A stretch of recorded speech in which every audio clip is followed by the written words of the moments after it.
Bana verilen ev bak budur arkadaş. Bak görürsen buna bak.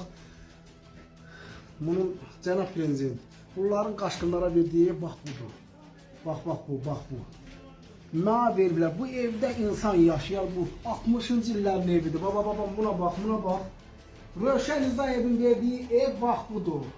Onun mavini Natiq müəllim deyir ki get yaşa. Bu evdə mən nətər yaşayayım? Bak kişi uçuruyor buna bak. Buna bak uçuruyor buna bak. Buna bak kişi buna bak. Bunların gözündən gitsin. Buna bak uçur. Mənə verdikləri ev budur qardaş. Uçur. Buna bak. Bunu kim qalar burada?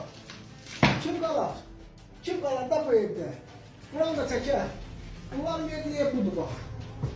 Nədir bu belə? Buna bak he. Aç buna bak. Ev uçuruyor buna bak. Cənab Prezident. Sizi Qasım.com Rövşən İzdayev ağladır. Ben onun köməkçisi Natiq müəllim. Bak bu ağladır.